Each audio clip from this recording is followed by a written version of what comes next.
in a place where 4 p.m. is midnight, where the thermostat is permanently welded at 88 degrees, and where the most dangerous game is Tuesday afternoon bingo. He's gone, Beatrice. Stone cold.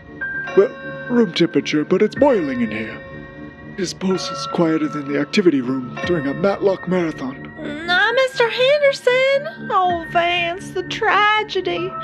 It was Mexican grilled cheese night, too. It was his favorite. Quesadilla, you twit. They're quesadillas. I didn't learn Spanish like you. Keep your voice down, woman. The night nurse will hear us and she'll revoke our privileges. Vance, you dog. At a time like this? Here, help me search the body before the orderly comes. Vance, look! Hidden deep within the elastic matrix of this compression sock, a parchment. Hand it here. It's the back of a large print Sudoku puzzle. But wait, there's a message in the margins. Written in stolen blue bingo dauber. Read it, Vance. Here, use glasses. To whoever finds this, my fall during water aerobics was no accident. The deep end is full of secrets. The killer walks among us. A murderer stalks the halls, a predator with a taste for blood, and a severe calcium deficiency. Beatrice, run! They've weaponized the stairlift! We're sitting ducks! Look at my daily pill sorter, Vance! The Wednesday slot. They replaced my evening beta blockers with peppermint Tic Tacs. Stand back, Beatrice. I've fashioned a crude spear out of my mechanical grabber tool and a shoehorn. I've only just begun. This fall, lock your doors, check your pulse. Next season on Dead Letter Bureau, the Sunset Glades, where the only thing colder than the soup is the blood. Whoever left their teeth in the craft room, please report to the front desk. Your teeth are in the craft and arts room.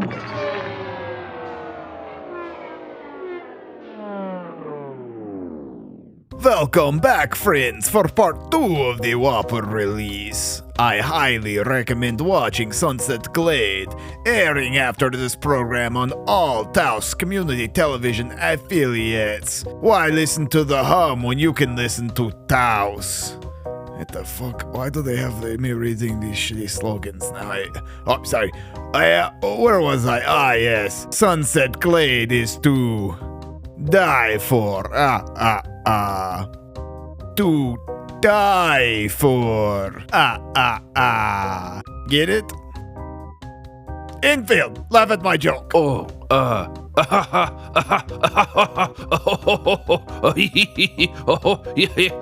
Infield, too much. Yes, master. Sorry, mister. I would also like to thank our sister shows, 9mm Retirement Radio and Dead Letter Bureau. We could not have done this without you. Now, about tonight's show. A corporation claiming an area, a parcel of land for their own? This seems outlandish. And probably the least believable part of the whole movie, which makes me laugh deeply. Ha ha! Infield, laugh! Next, you will tell me even more preposterous things, such as corporations have the right to free speech. Only an absolute dunce of a person or country would allow that. Now, King Whopper, tell me, in this movie, the corporations are claiming land. In the Kingdom of Burger, are corporations allowed to own land? Are they free to speak? Great question. I'm glad you asked. We have a large network of interconnected, synergizing agri-corporate operations meant to fry the best fries and burgle the best burgers.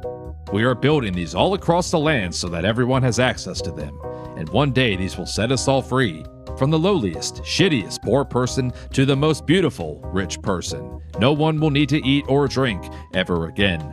Unfortunately, these centers require a lot of water to function, due to no fault of their own, so we have to give it to them. Ah, yes. We have those here in America.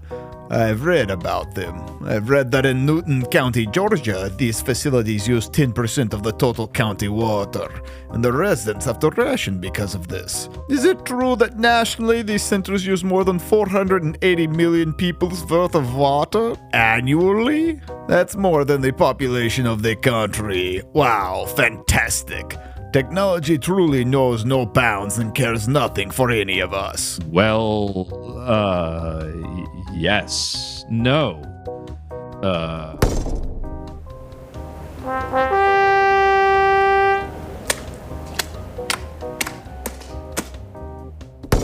Hold ye, foul rogue, you false king, ye sucker of nuggets, it is I, Arthur Bergdragon, your arch nemesis.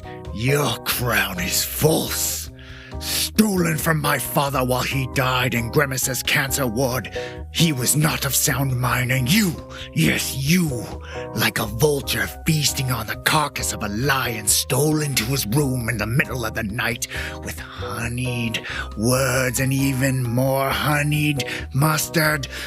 Shame on you, usurper of Berg, thief of what is rightfully mine.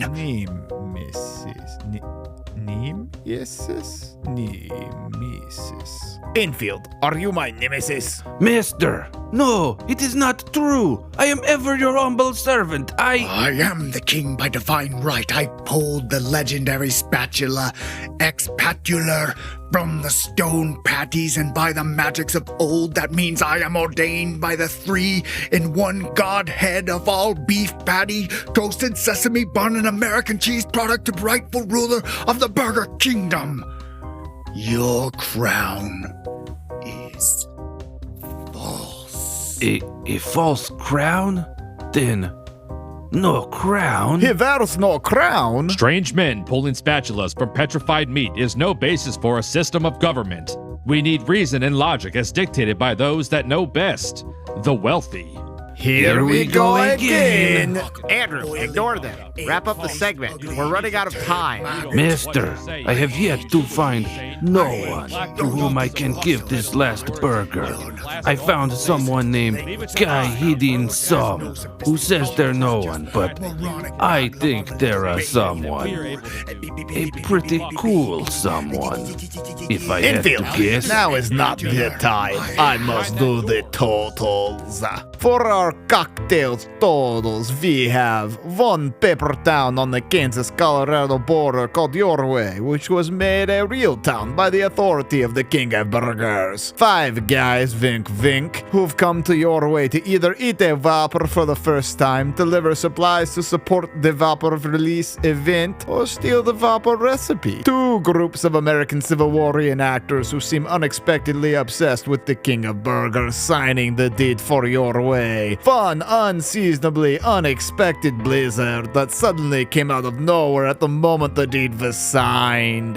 A free round of cocktails too, our fellow traveler from 9mm retirement radio, Max, as the stout-hearted, stout-bodied delivery driver, Reggie Dufresne. The undeliverable, unreturnable Nick from Dead Letter Bureau, as the cryptic, covert, confounding Irishman, Richard Dickpicks. Brady as the middle-aged 32-year-old virgin, Rob Thomas, who paralyzes racists with style by dropping never-before-seen moves like the People's Elbow. Maisie as the vine-swirling, urinal cake-twirling, Slenderman-esque debutante sommelier, Aristotle the Piss King Olafson. Jimmy as the plucky 6-foot-tall 15-year-old buffoon whose homeschooling taught him that Ireland is only 500 miles from Kansas while teaching him nothing about the American Civil War.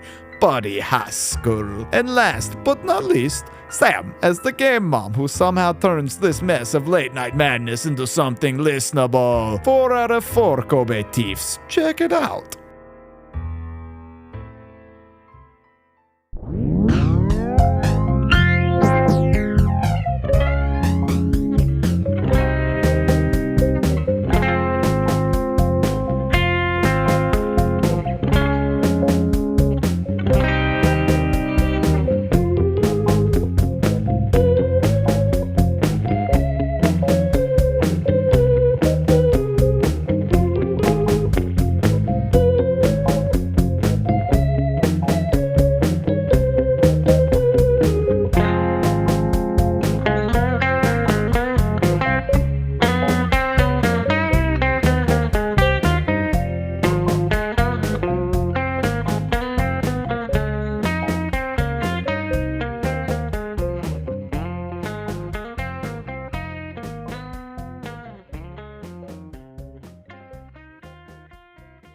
Cool. What I will say is that with normal passes, you guys see that when this all goes down, it looks like the Civil War reenactors start bolting for the stage. And with the extreme success, I will even let you guys do some stuff. So what do you guys want to do with that? So I will try to trip one of them as they're running past me since I had the extreme success. I don't know what you want me to roll for that. Yeah. I think you were the only one with an extreme success. I had one too. Maisie was too. Maybe Dex. Just do Dex. What's your dex? 75. That's pretty fucking good. A lot. Do you have... Dexterous Irishman. Do you have any fighting brawl? I have the base 25. The base 25. Why don't we do your dex at minus 20? How's that sound? Yeah. Or penalty or die or however that works, right? Oh, yeah, I guess we could do it. Would you rather do minus 20 or penalty die? I'm happy to do either. I don't care. Let's do minus 20. 003, so... Oh, nice. Extreme Very success. Good. Very good. I'll be like, not so fast, and I'll trip Nice. him. The guy's like, oh, and falls down and hits the ground. I'll just fall right on him and start, like, grabbing and seeing if I can search him really quickly while he's on the ground. Yeah, with that level of success, you're able to quickly pat him down, we'll say, and he's just like, hey, what are you doing? Hey, come on. He's got like a flintlock pistol in his pocket, and then he's got I think you could probably get an ID from him if you wanted to, but otherwise not a whole lot in his pockets in this. He's wearing his gray coat, so he's wearing like the coat and the pants and the hat and everything. The hat goes flying off his head. What are you doing here? Why are you running towards the stage? Oh shit, man! I was just trying to get we're supposed to get I want to steal that piece of paper. The piece of paper that says this town is a thing. Yeah, we need to get that. We've been doing Civil War reenactment here for years, and they just come over here and they take all of our shit. Come on, it's not fair. It's like the English. I get you, kid. But you know what? You're mixed up in something else. What do you think this is? You're causing a blizzard by doing this. And I throw him a wink. I don't understand any of this. We just need to get that deed because I don't want it to be a legally binding contract. You know what I mean? Well, sure. I'm a big land back type of person, so go get your fucking deed. But hey, I'm taking this pistol here. He's like, oh, and then gets up and runs towards the Is there thing. anything else going on the stage? Yeah, so I think what's happening on the stage is that the curtains have closed, and you see this one main CEO in kind of a nice 1950s suit. He had a couple lackeys around him. Okay. They all have kind of freaked out and have taken off different directions. And I'm going to say with the spot hiddens that you guys had, I'm going to at least give you an idea of where they went if you wanted to follow any of them. And then as that's happening, we see the Burger Knights hup as they like are running towards the stage to start trying to get this guy off to see what's happening. They're starting to perform CPR on this guy. His heart has stopped and he is dead. Oh shit. With my spot hidden, I want to look at the pattern on the CEO's suit, if it was like pinstripe or window pane or I don't know, perhaps checkers. Yeah. Nice. It is a really, really nice. Well, fuck it. I'll give you checkers. It's very nice checkered suit that was very different than everybody else's suit. He kind of runs off towards one of the other bigger tents that they had set up where it looks like they had people maybe stay the night in, kind of had like, beds and stuff set up in. He runs off towards that and there's a bunch of Burger Knights in front of there. What's anyone else want to do? Crowd's starting to really get into a bit of a tizzy. We're starting to see some panic happen amongst people. The temperature has dropped quite a bit and it's gotten pretty cold. I know first aid. I'm gonna go help that guy. I rush up the stage and up the steps. I'm in Scouts. I know CPR. It's a new thing in 57. Yeah, we'll say maybe. I mean, so Reggie's a former soldier. In his mind, he was part of World War II, right? But he came after all the other battles. Like, he came in behind all the main people. So, like, some sort of instinct does kick in for him after, like, shaking off the he's dumbstruck right now. Like, it shouldn't be fucking snowing in the middle of July. Yeah, like, what the fuck is this? Would I have heard the distinctly Irish voice? Ooh, do you want me to roll for that, or? Yeah, roll, what is it? Listen? Listen in this? Yeah. Give me a listen and see. Fantastic. Hopefully I do, because I have some choice words for that man. Nope. 67 over 50. I did not hear shit. So he would still try to get up onto the stage just to try and see if he can help in any way, just because like that's just it's like I said, it's an instinct that kicks in. So he'll be making his way up there as well. Sure. I think there's Hey, Mr. Dufresne, what are you doing up here? Listen, kid, stay away from the Irishman, all right? But let's see if we can help this guy out. Okay. All right. How many people are crowded around? Do you want to do compressions and I count? Who's doing airway? Sorry. Just I'm easy doctor now. You're just like It's so easy for you to just slip into that. You can't even separate. That's where he is a savant. So yeah. failing everything else, 15-year-old in middle school, but damn, Medical he savant. is going to be a doctor one day.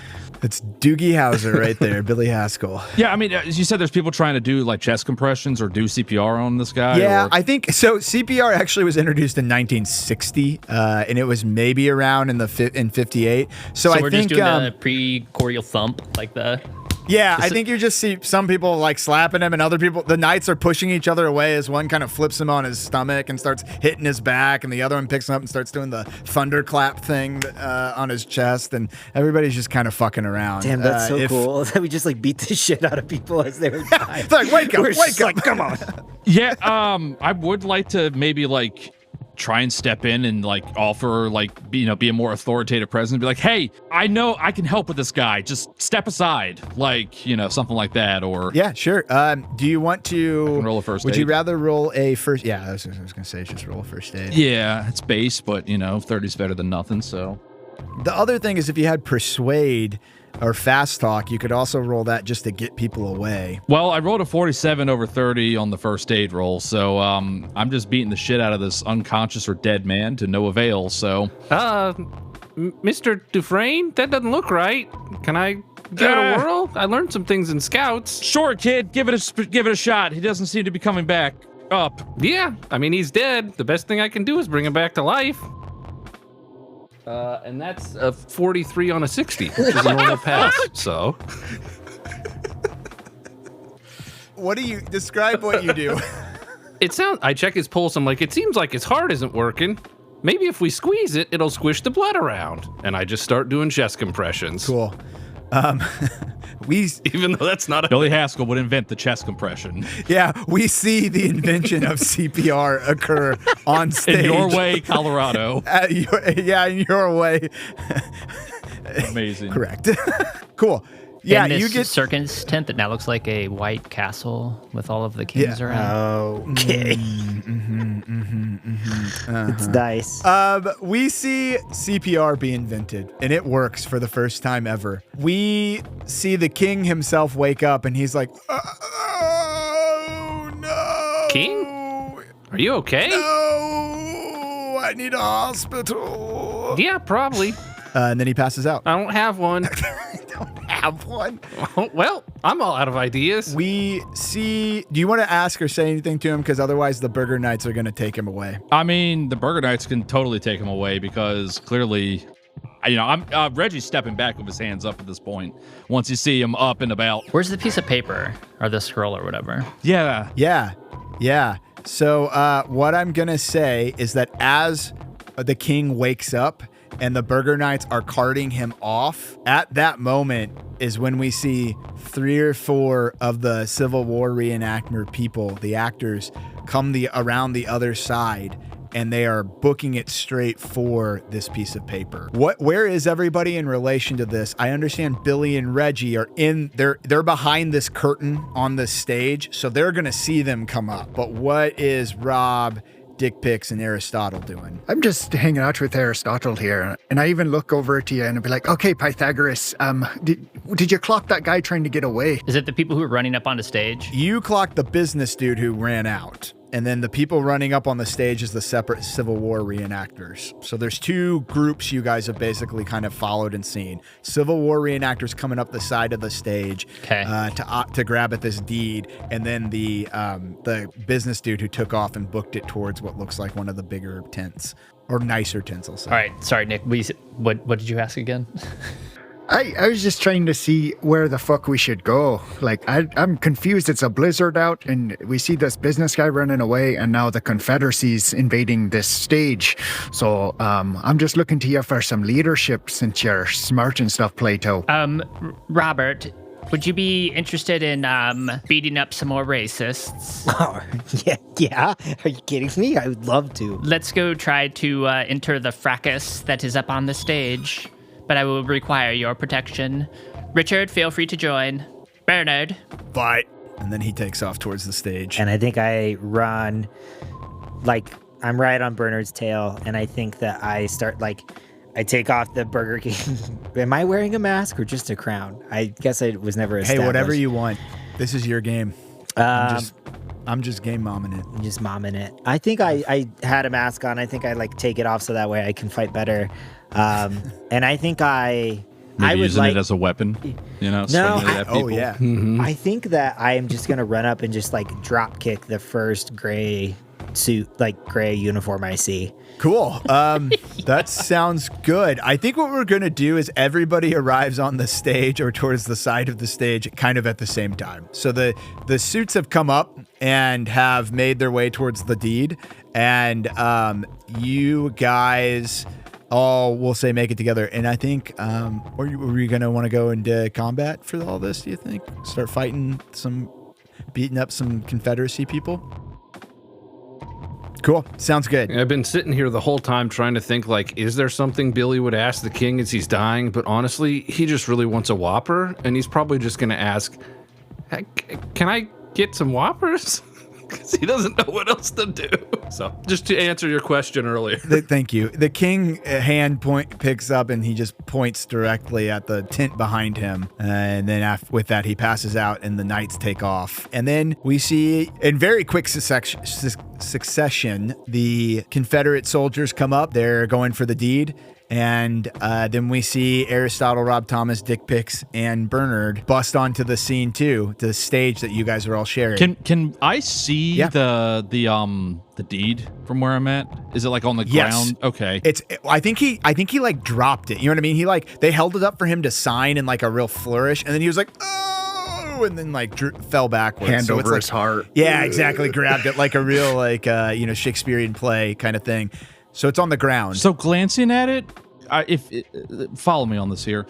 Reggie will glance at it, kind of furrow his brow amongst like all the chaos and the snow and everything falling on the stage, and he's gonna just mutter to himself, Billy, you'll probably hear this. He'll be like, why does that look so familiar? And he reaches into his breast pocket inside of like his coveralls, and he pulls out this letter that he had found on a delivery a while back, and he pulls it out and he opens it, and it's in a strange language. It's in some sort of language that he can't fully comprehend, but the styling of it looks very similar to what he's seen laying on the ground. And if nobody else is gonna, are people actively going for this deed, you said? I'm giving you this time to kind of have this as those dudes come to the stage, and then they'll come to the stage going for the deed. Yeah, I'm gonna walk over and pick up the deed and compare and contrast the strange letter or piece of paper that I picked up on like one of my routes in like a different city. Okay, I love that actually. And that's and just excellent. like I'm gonna hold them in each of my hands, and I'm gonna be like, these look so similar. Has Reggie Dufresne done any research into this document that he pulled out? He tried to.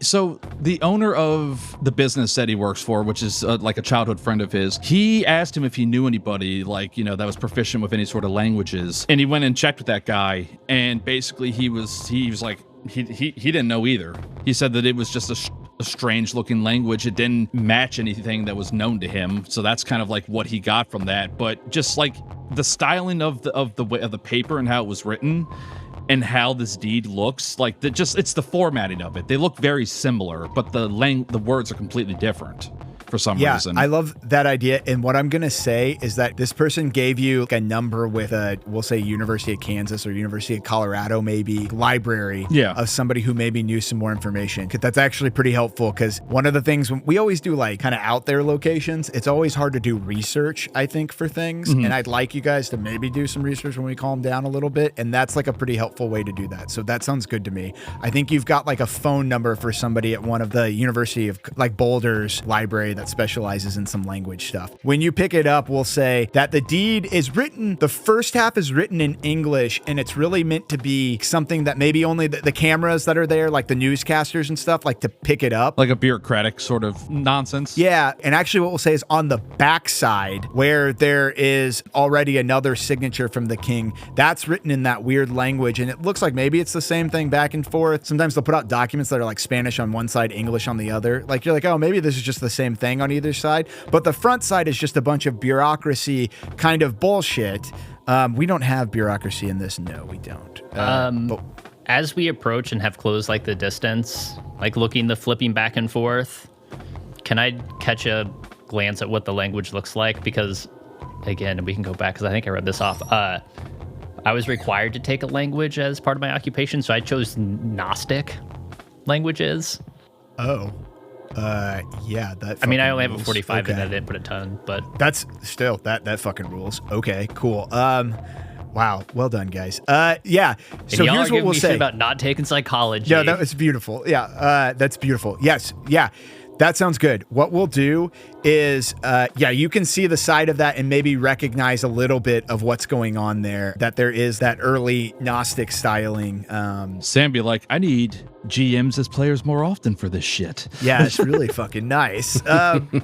Yes, so we have that moment of recognition amongst all of you guys, the six of us, I guess, including Bernard, that this thing was signed, but there's something else to it, and that it looks like this thing that Reggie has pulled out. And then at that point, that's when we've got the 5 Confederate guys who bust on the stage. You over there, give me that. That's ours. That's our deed. I'm taking it from you. And he runs over it. To me? Yeah, I think he's going to run at you, and hey, give me that.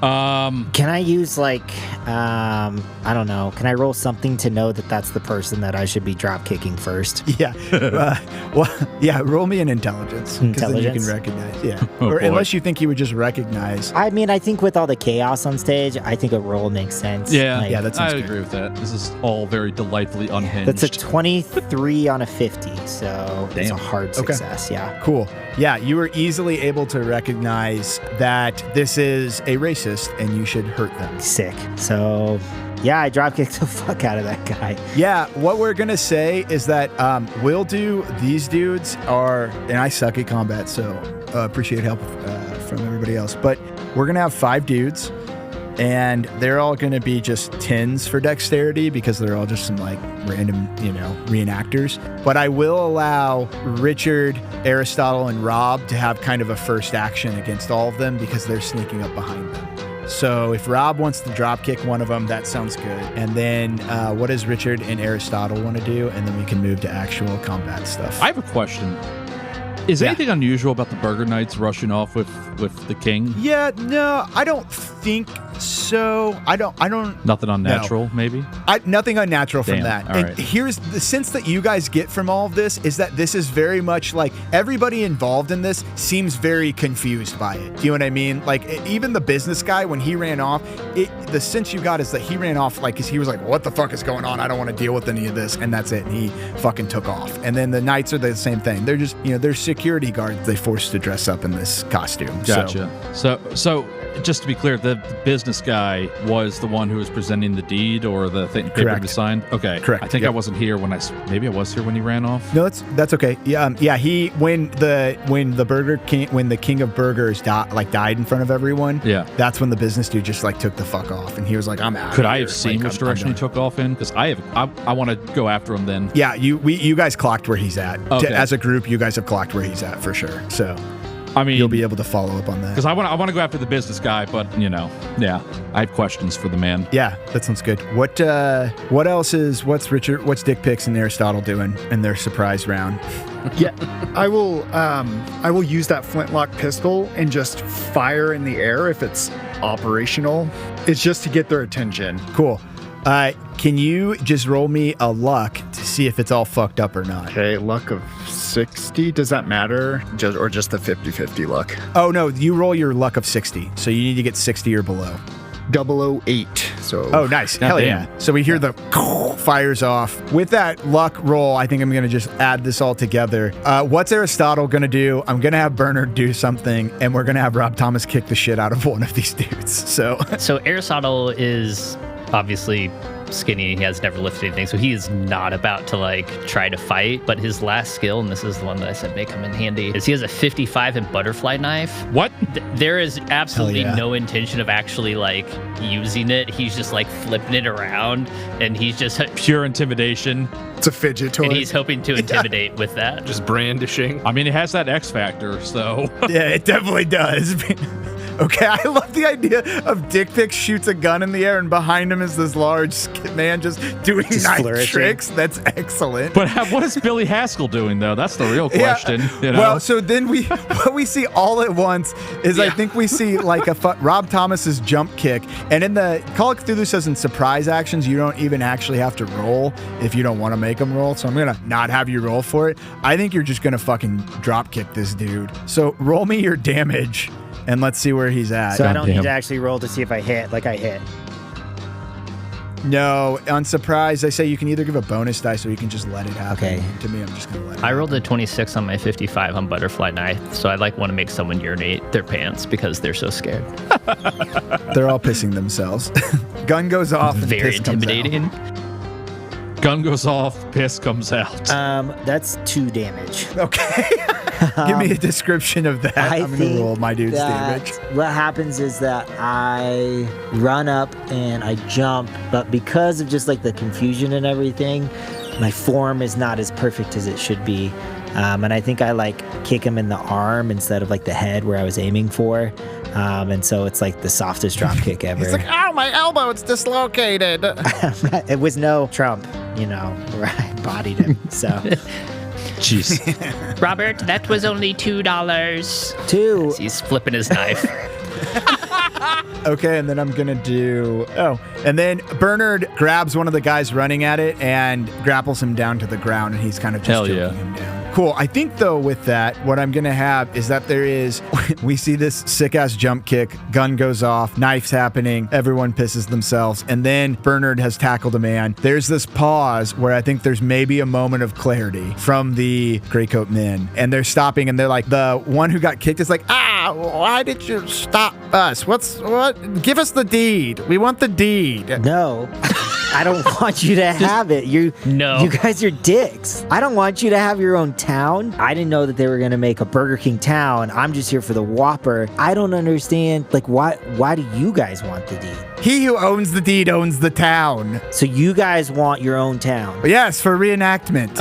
Mr. Greycoat Man, I think the deed killed the Burger King. I'm not sure you want that. Oh, I didn't really think about that. Yeah, did you not notice the snow? I guess I didn't think about that. I don't... deeds can't do that. Deeds provide you with things. I just look at Mr. Dufresne and I'm like, Mr. Dufresne, you seem kind of a little bit spooked about that deed and that letter you got. Don't worry about it, kid. And then he is going to take off running out in the direction of the business guy, if that's all right. Does he take the deed with him? Oh, yeah. And yep, he takes the deed with him. I think what we're going to do then is we're going to do a bit of it. Well, actually, what else do you say? Because I think in that split moment, they're going to be listening. And this is maybe the one chance to de-escalate the situation, I would say. To the group. That's a question to the group. You get away, Mr. Dufresne. I'll hold him off. And I stand there with my knuckles up like I've never fought for anything in my life. I'm fighting for this deed. You got a good heart, kid. And he'll just, take off. Both the letter and the deed in hand. And I think I have a moment of clarity. Post-nut clarity. Where I look and I see there's like a child that's fighting with us now. And I'm like, whoa, guys. And I'm like, look, Billy here, he's just a kid, okay? Do you really need the deed that bad to do your reenactments? Like, I mean, you're doing them anyway. Like, this is where one of the major battles were fought, that our grandfathers fought, or fathers. Really? Are you sure? Maybe. We think so. Your Way, Kansas. Well, it wasn't Your Way then. That's the Burger King's name. This is our Gettysburg, sir, Rob Thomas. Billy, you're in school, right? You know geography. Maybe you can tell them that the Civil War probably wasn't all the way out here, I have a right? 60 in history. Give me a history. It probably was, but I don't know about in that area. Yeah, I don't either. Do you want out of character knowledge? Yes. Yeah, fuck yeah. Apparently there was stuff relating to the Civil War. Apparently there were gold and silver mines out in Colorado that the Union and the Confederacy both had an interest in. So there was definitely some sort of activity out here from what I'm seeing. I think what I saw is that Bleeding Kansas stuff on the other side happened, obviously, as Missouri people. But that side is really like the Colorado-Kansas border is a lot of just like real small skirmishes and bullshit, if anything. Yeah. So at this point, I would be like, yeah, guys, it doesn't fucking matter. And I'll say, okay, the deed is dangerous. You don't want it. Okay, you think you're going to take a town by signing it, but you're not. So we're just going to get the thing and destroy it, and it'll be like it has always been. All right? There's no your way, Kansas. We have the deed. You can't have it your way. It's everybody's way. So you can fuck off. Yeah, what the Irishman said. Okay. You're going to destroy it, though? You promise? Yes. And I hold up Scout's honor, and I look over at Billy and give him a wink. I didn't know you were a scout. And I salute back. My other hand has its fingers crossed. So. Yeah, of course. Give me a fast talk or a persuade there. I'll do a persuade. 40. Sounds good. 48, so regular fail. Nice. You can spin luck on that if you want to spin luck. Yeah, why not? Let's do it. Yeah, it's a 1-to-1. Yep. It was a 48 on a 40. Is that right? Yep. So 50. So if you drop down by 8, then you pass. So all right. 52 luck now. Okay, I guess. Yeah, if you destroy it, then like we don't fucking need it, and we can go back to shooting guns at each other and doing all the shit that we do. So that's fine. And I think he anticlimactically walks away. Whatever. Just will you let us know when you destroy it? We're gonna be, I guess. And then he kind of looks out, and it's starting to like storm even more. And he's like, oh fuck, we'll have to find shelter somewhere. Men to me. And then they march off. Cool. All right. Okay. In the intervening, could I have run back to my car and grab my shotgun? Yeah, I think your car's probably on the way back to where the business dude is. So can we pause so I can pee now? I did wear a diaper, so we should be good. But stadium buddy over here. I have a fully catheterized. Yeah, I'd catheterize myself. 33 40 63810 106 28517W. So what we'll say is that, all right, these dudes have run off and you guys are able to clear the area. Reggie has taken off towards the business bro. What's the game plan for the rest of you? Because the 5 of us are sitting in this room, on this stage. It's getting precipitously colder and colder. Snow is starting to pile up, not on the stage because it's obviously covered and stuff, but outside. Hell of a visual too, just firing the gun off, whipping the butterfly knife, all the snow falling around. Hell yeah. There's something to that. Yeah. What's everybody wanting to do, or what happens there? I think when Billy realizes that the cosplayers, reenactors, that's the word, same thing. When he realizes they're kind of standing down, he's like, I've got to help Mr. Dufresne. And he just turns off and like sprints after him. What's everybody else doing? I also need to get a Whopper, but that can come later. I mean, I go where the kid goes, so. That's really weird, man. I love it. I love it. It's great. He's like my little buddy. Yeah, maybe that's my modern day mentality thinking about it. Like in the 50s, nothing wrong with any of this in the 50s. Yeah, had to lock a delivery man in the back of his truck. So I'm getting him streetwise. Yeah, teaching him lessons. Teaching me about the Civil War. And in fact, I'll grab a shotgun for Billy. Billy has pretty good firearms for rifle and shotgun. He's been hunting, so. Yeah, that makes sense. Rob and Aristotle, what are you up to? Is now the time where I could roll Gnostic languages and see, because I don't know that I would give a shit if this random person started fleeing, but holding the deed, and I would be interested probably if it was. Yeah, I think you recognize that it's Gnostic languages just off the bat. What the role would be is if maybe you want any amount of information about it that you could glean just from seeing what's there. He did also run off before the fight. Yeah, it would be like you catch it at a glance. Yeah, that's what I would say. But you saw the Gnostic language for sure. That is absolutely something that you recognize. Okay, if we're gonna run off mid-fight, if there's an entire platoon of Civil War people, you need to do a roll to not have any of them accost you at all, right? I think they ran. My understanding is here's kind of the audience. Here's the stage, which we're behind, and there's a curtain. And then there was the couple of reenactors that we just beat up and talked down. And then Reggie Dufresne ran off this way. Backwards. After the, like, kind of backstage or, like, house exit, like, out the side, after the business guy. So, an order of events. So, the guy goes down, you guys are fucking around with this CPR that you failed, then you get it, then we're talking, then you pull this thing out, now you're studying. Yeah. And you have a bunch of people who are rushing the stage wanting to get that item, and then you just get to run off with it while we stand there and fight. What happened was... Go ahead. We talked him down between, like, your butterfly knife intimidation, the pistol shot, and Billy's put him up. They took off, so we have free reign to go up. Because their thing is that they just want it destroyed. And had you not failed to persuade, they would have. So they would still be fighting. going after him because no one had talked him down, or no one had talked them down. No, we did talk No, them but down. you wouldn't have been able Billy to was escape that area with a platoon of dudes because, again, the idea was that you were standing over where all of this stuff was happening. And so if you have a bunch of people all, like, going to the same spot. I mean, you can definitely be gone. I don't know that makes any sort of sense to me.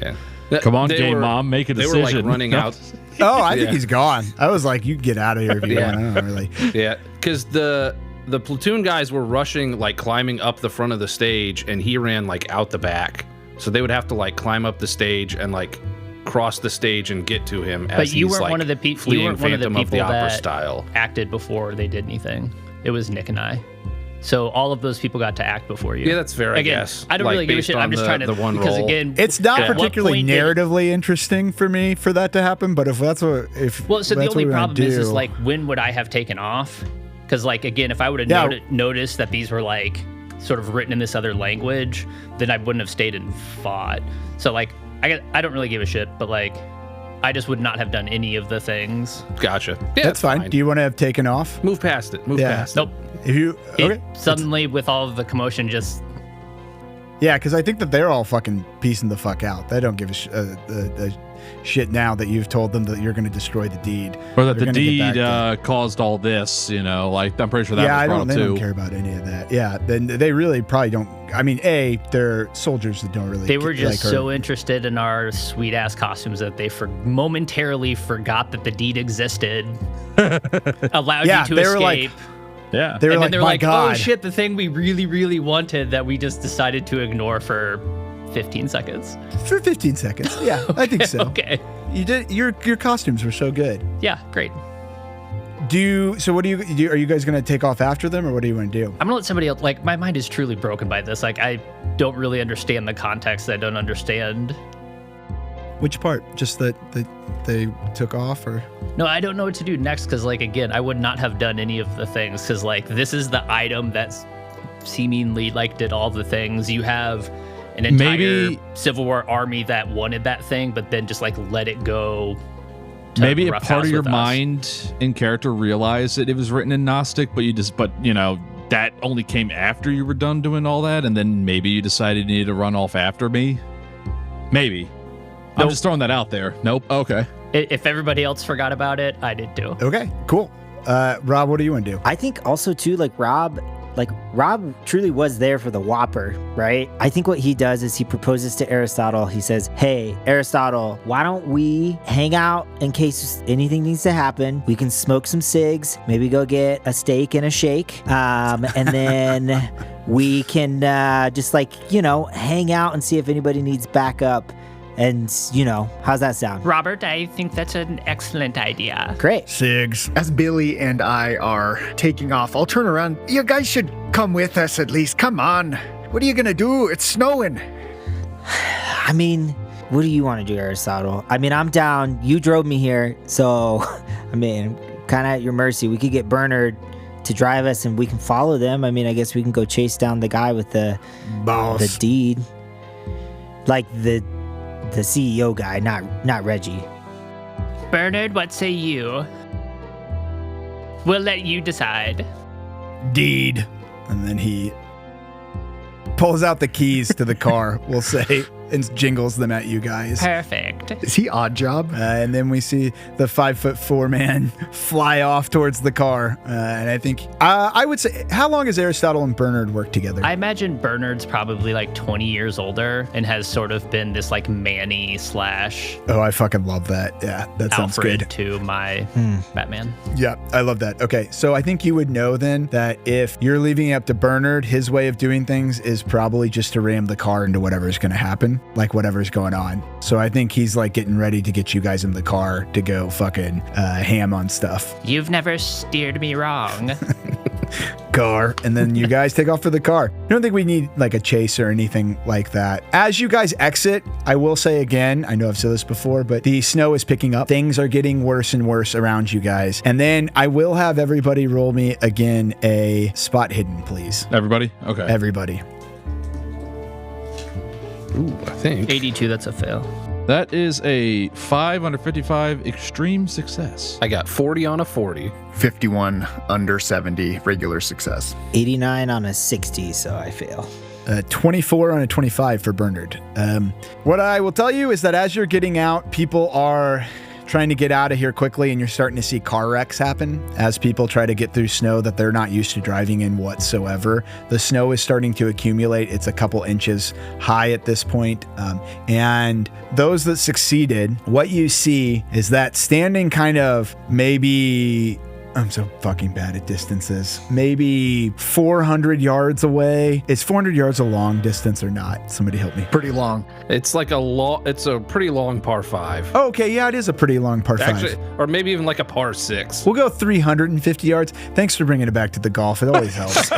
Sure, I know that's the one distance thing you can It's really helpful for me. Well, that's what friends are for. Yeah, we'll go 350 yards. We'll go around 350 yards. Out further past all the tents, you guys can start seeing what look like large figures in this blizzardy distance. It's hard to tell how tall they actually are, but they're probably, they look large. They look 8, 9, 10 feet tall, something like that. There are somewhere between 5 and 10 kind of in a half circle, and they seem to be just standing outside. You can just see shadows of them. Do I get anything with an extreme? Any additional details? I don't think so. Okay. Well, I guess with an extreme, what you would see is that they look really skinny. They have skinny arms and legs, but their body itself is smaller, but like very protuberant. It looks like a potato or something almost. Like it looks... They're grossly misformed is what I would say. Dad? Mommy? I feel like noticing that, Reggie would pick up his pace even more. Trying to find this business guy. Cool. So Billy and Reggie ran off. Wait, Billy, Dick Picks, and Reggie ran off, right? Towards the business guy. We grabbed my guns first, but yeah. Rob and Aristotle are going to take the car with Bernard. Cool. Mm-hmm. So it's getting darker and darker too. So now it's probably like 4 p.m. and things are getting darker out. You guys swing by and grab your guns, whatever you want. And if Aristotle, I presume, has guns in his car too, right? Of some sort, or no? Do you think? I think Bernard for sure has a gun. I'll tell you that. I do not have a gun. I just have my wits and my fists. I have a shotgun. Okay. Yeah, I have some sort of like little snub nose. I think Bernard probably has like a snub nose or something like that too. Nice. I'm the only one without a weapon. Well, if you want one, you can have one. No. Break from tradition. I'll always have a character with a gun or some sort of weapon. I'm just a man doing a job, but found this weird letter. I give Billy the 22 short semi-automatic that I have. Sick. Little pea shooter rifle. Yeah, it's perfect. I could pop birds with this. So what we'll do first is we'll see the first group getting to the tent itself. This tent is a larger tent, and it looks like it's something set up for somebody if they had to spend the night at it, they could. There are like some large cargo trunks outside of it, and probably like, I don't know, 15 by 15 feet, something like that. And it looks pretty durable, pretty thick. Inside, you can hear what sounds like scrambling around. So how do you want to approach the tent as the snow is falling? I think Reggie was in front of us, so I can let him. Yeah, Reggie, what do you want to do? How do you want to approach the tent? I saw him run off towards this tent, right? Yep. Okay. He went inside this tent. Okay, so I guess if I'm entering this tent, I'm looking around. Is there, I'm guessing people are clearing out their Yeah, there's kind of a mad rush to people's different cars, the trucks, all the stuff. People are leaving things behind as the snow is starting to get up. And again, you're hearing like cars slide and crash into each other. It's not quite, like a true panic, but it's getting there. He would be scanning this crowd looking for the business guy then. Yeah, I think you see the business dude just take a run into this tent. Not knowing who the hell this guy is, he's just going to just shout, "Hey, you in the suit!" I think there is a brief look back, and then he ducks inside the tent itself. Following after him. Okay, cool. How do you want to come in? Do you want to just blow into the tent, like burst in there, kind of yelling, or what do you think? Okay. Yeah, cool. Straight up just running in there and like, "Hey, stop." When you get in there, it's very nice. There's a lot of really expensive equipment in there. It's meant to be where these highfalutin businessmen can hang out in. It's not like there's not like weird equipment or weird technology or weapons or really anything in there. He is running towards what looks like a locker and is just like, "Hey man, we gotta get the fuck out of here. I don't know what the fuck is happening right now." And he's like scrambling through shit. Yeah, I want to like get up to where he is and see what he's scrambling for. Yeah, he's trying to open up what looks like a locker that they've got in there, like a foot locker, and he is grabbing it like he's got a gun. Slamming the locker shut with my hand. Okay, give me maybe dex. Something. Give me a dex. Yeah. Okay, sounds good. 46 under 65. Okay, I think you're able to slam it down. And he he's narrowly pulls his hands out. Hey, buddy, what the fuck are you doing? We got to get out of here. I do not know what just happened there. I got to get out of here. I'm pulling up both of the papers and holding them up to him. I'm holding up the deed. I'm holding up this. I'm like, why? What is the reason? Yeah, I don't know, man. They had me. My goal. I'm middle management, buddy. Okay. You don't understand any of this, then? I was sent here to get this signed by that actor that we're paying minimum wage, and I'm going to leave because I got to get out of here. Okay. I got a car out there. I don't want to. I don't want to deal with any of this shit. So you don't understand what any of this means? He's like, it's in there. It was from that locker over there. That's it. I don't know. I just was sent here to do this. Seeing you don't have a gun, I think he's like, you gonna let me get out of here? Or go. What are we doing? Yeah, fine. Yeah, he grabs some keys and scrambles out. Was he pointing at a different locker where he got that out of? Yeah, it's on the other side of the room. Yeah, I'm gonna go over there and open that up. See what that's all about. I think at that point is when Dick Pix and Billy show up, and then after that we'll have Rob, Aristotle, and Bernard show up as well. What we'll do is Dick Pix and Billy can roll in however they want, and you're going to get the CEO guy's going to kind of push past you guys in a dash for the car. I think maybe when I see him like bust out of the thing, I don't know that Dufresne has found him yet, and so I try to like grab him real quick or trip him. Okay. And I'm just like, "Hey, Mr. Dufresne was looking for you." Okay, give me a dexterity for that. This poor guy. CEO guy's like, "Who the fuck is that?" That's a 9. That's a pass. 39 on a 55. Just normal pass. I'm gonna roll his shit.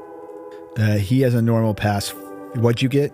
39. Okay. He got a 36 on what I was just giving him a 50. So I think we do Price is Right rules, right? So higher because they're both normal successes.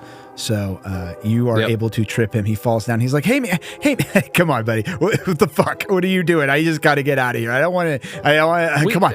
My friend had questions for I answered him. The short guy, bald. Nice I answered him, man. I'm getting out of here. Okay. Oh. And then he starts scrambling to get up. Mr. Pix, questions for this guy? Man, I don't know why we're chasing him. He had the paper. I just want to take a look at the paper. Oh, okay. And I'll help him up. And I'll brush some snow off his suit. I'll be like, get on your way. You look out of your element here. Yeah, good luck. And then he just takes the fuck off. Typical bastard CEO. Weird guy. And then we just bust into the tent. I imagine Billy kind of skids in the tent, Cosmo Kramer style, with his, good muzzle awareness, guns pointed down at the ground. And then I think that's when Bernard rolls up in the car. I think Bernard's like, dude, and then points forward, asking if either Rob Thomas or Aristotle would like to try to run over the business CEO. Run him over. He's like, dude, and points at him. Bernard, no. Okay. And then he just like rolls the thing around, the car around and is like, whoa, and then parks in front of the tent. He sprays snow all over the business, dude, though. He trips in the snow.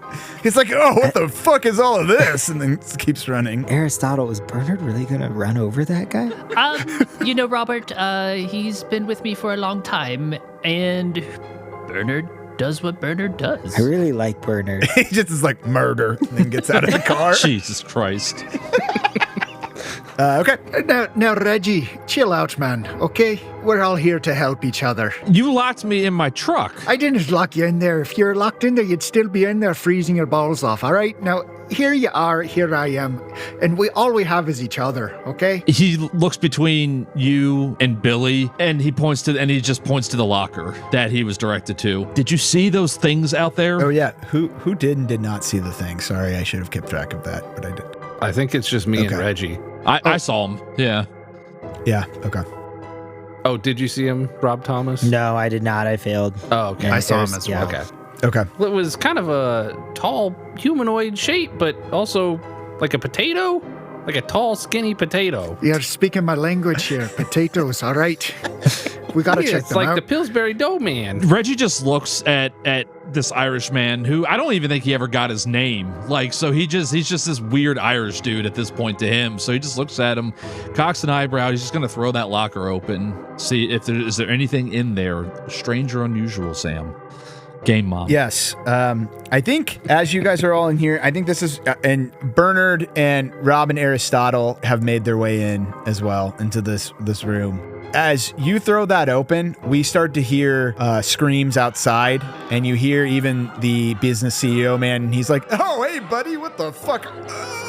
There are other screams happening around in various places that sound further and further out, like more distant. When you throw open the chest itself, there's a couple things in there. Okay. So one is another piece of paper that looks like that same deed, like it looks just like it, except it's written only in that Gnostic language. Okay. The second thing that's there is what looks like a radio phone. I was looking up if there were any sort of mobile telephone stuff in the 50s. And turns out there were radio phones that you could call that could get into an operator who the operator could then get you to somebody else. And they really were only for like rich people, basically. So there is a radio phone in there. Essentially a car phone, but outside of the car. Yeah, it's like a car phone, right? But it has to be near enough to things, I guess. I don't know. I didn't really spend a whole lot of time looking at it. I just saw that there were radio phones there. The last thing is that there are a couple of what look like books. They're books that have not been looked through at all, really, but they look old. And there is one specifically, I'm going to fuck this name up, but it's the Brahmas Futassadanta. I'm sure you guys are all familiar with that, so I don't need to explain what that is. Totally. Is it in Sanskrit? It is, I guess, actually, Maisie, can you give me a Gnostic roll? Poor favor. Poor favor. That is a 44 and a 45.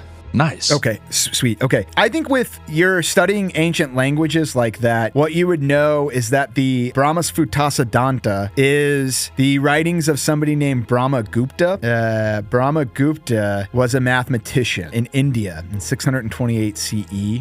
His claim to fame was inventing the idea of zero. Prior to Brahmagupta, zero was a placeholder, so it wasn't actually its own number, but he developed theories of zero itself.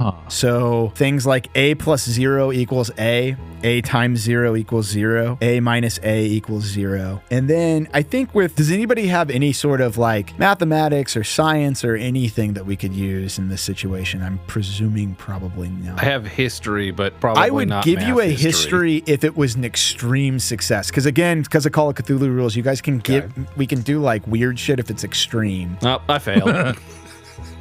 What about a cult? Oh yeah, a cult for sure would give me something if anybody has any occult. Nick's been dying to roll that. Oh, okay, fuck yeah, okay. Holy shit, 001. What? Oh wow. Holy fuck. Oh wow. Okay. That one. Sweet. Okay. Hell yeah. Wow, that's intense. That's a critical success. Hell yeah. Yeah, that is.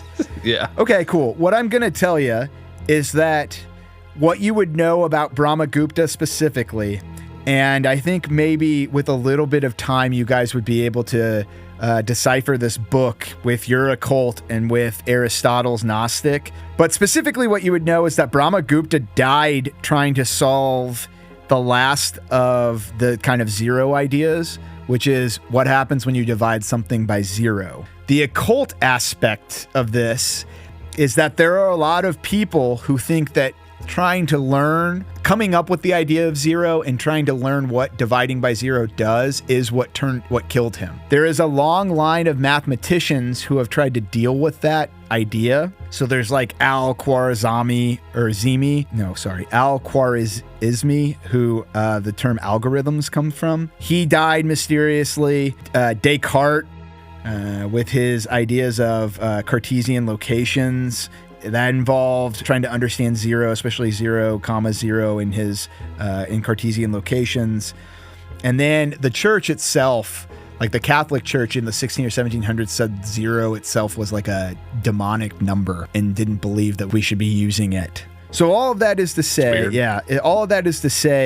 that there's a long line of people who have been studying zero and studying the idea of of moving from it as a placeholder into an actual real thing, and they've all died. Okay. I will communicate that to the team, at least the occult part or at least the spooky part of everybody who's looked at Gupta's work beyond this or after him has died. Yeah. And I think that it's not fun for you to have a sweet language and us not have it at least useful. So I like the idea of you having your Gnostic and giving us the ability to read through this text to some degree. But what I will have you do is roll me a Did you already roll me a Gnostic? He did.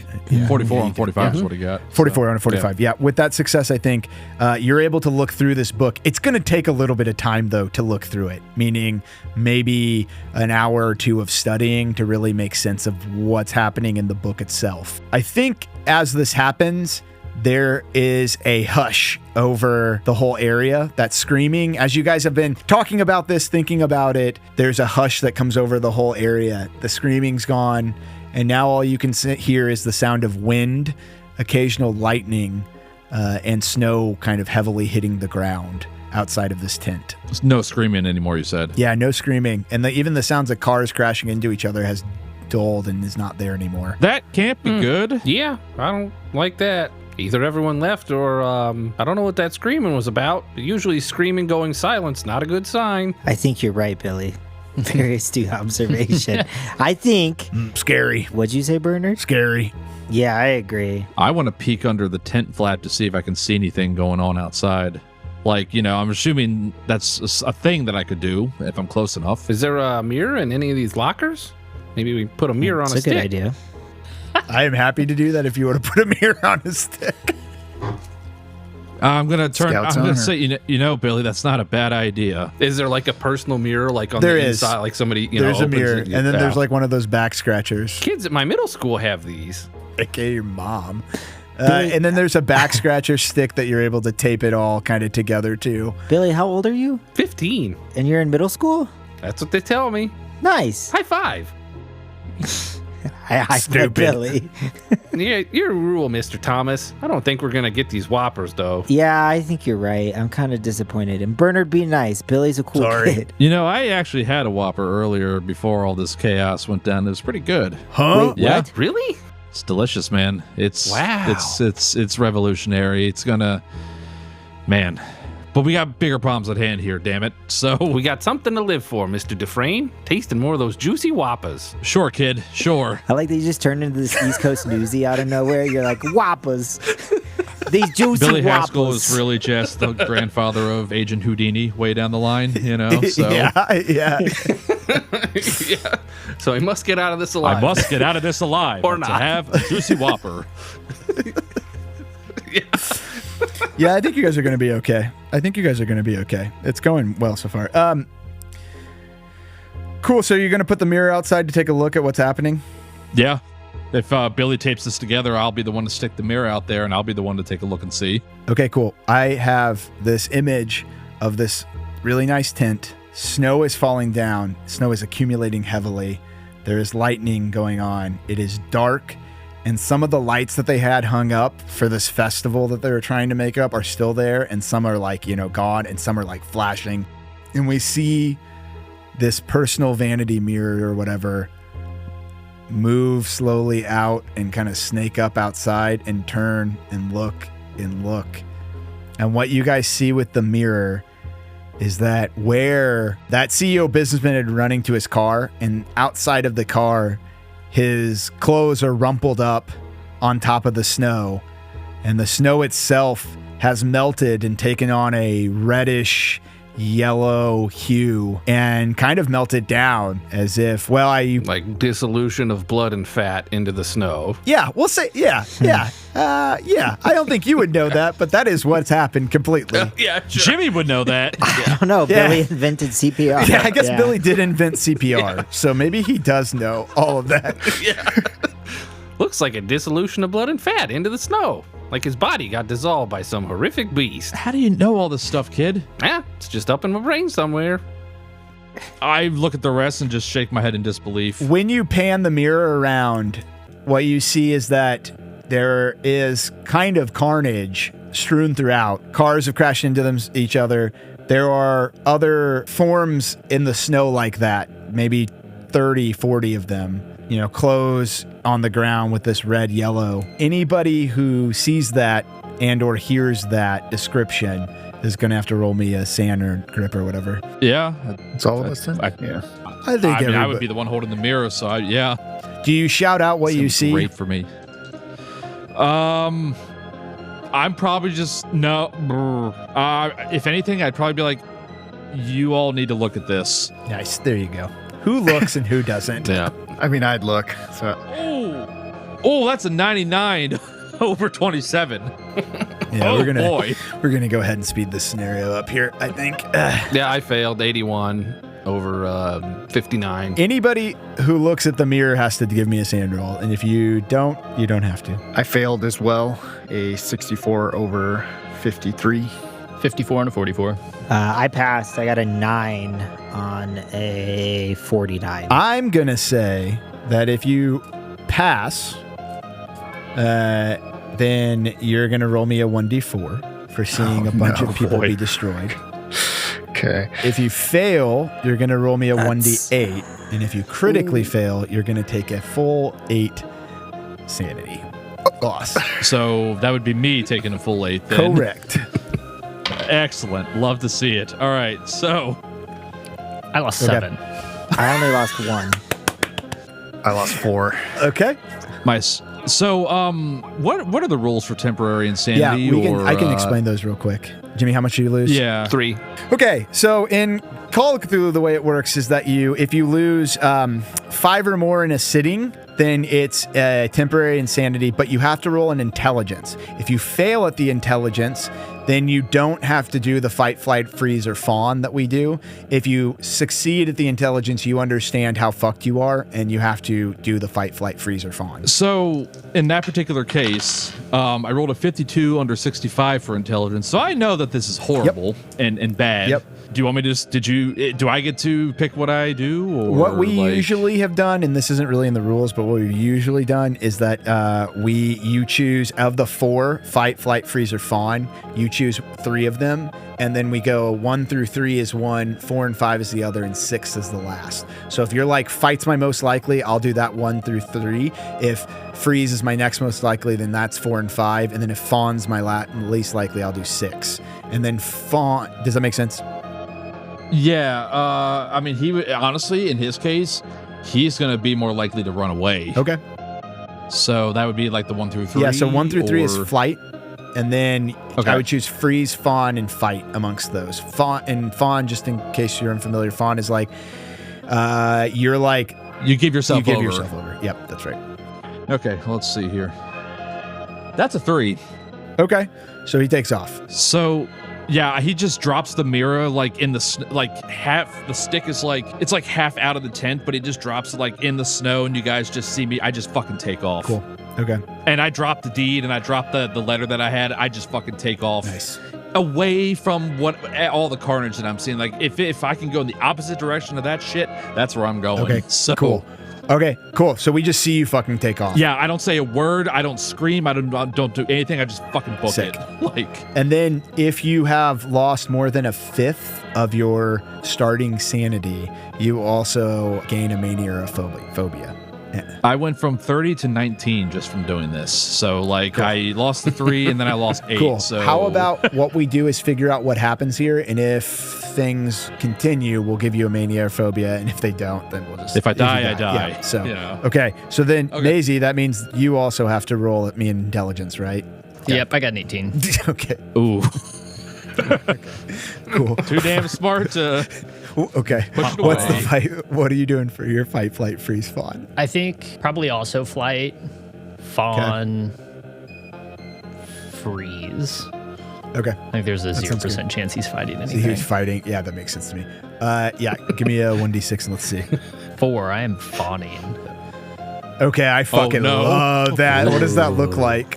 Fawn's so good. It's my favorite out of all of them. So what does that look like? Yeah. Especially knowing that the deed's there, you've got the books, and you got these things out there maybe on the plains. I think that with this, he thinks that he read something, like as the letter, like sort of like you throw it up in the air, and as it's sort of like going down to the ground, Aristotle just catches like a brief thing and just like pops into his head like Fountain of Youth. And so he runs out to the nearest pile of clothes and blood and fat, and then just like takes handfuls and just starts like spreading it on his face in this like sort of like my like God. Orgasmic Excellent. sort of like excellent elevated mental state of just total rapture. He fucking knows what he's doing, right? He's fucking just smearing shit on his face, and maybe literal shit. I think that what we see is you run out towards the near, which is the business guy, we'll say. He was trying to clamber into his truck, and I'm gonna have you, if it's okay with you, writing zeros all over your face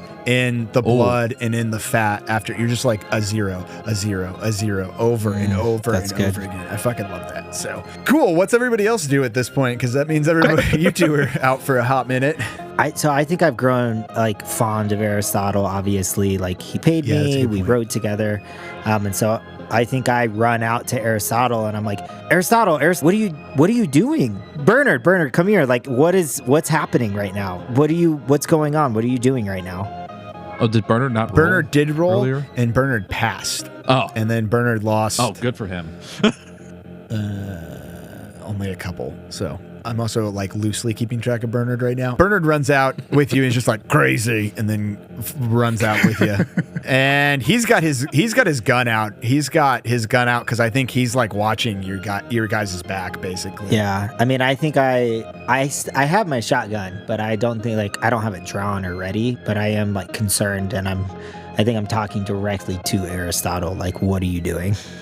Yeah, I think Bernard's just literally circling you guys with his gun. I will set this up really quickly that as lightning is flashing in the background, every once in a while what you see is one of those large, skinny things. And they're still always really far away. But it'll be like flash of lightning and nothing, and then flash of lightning, and out of the corner of your eye you can see it.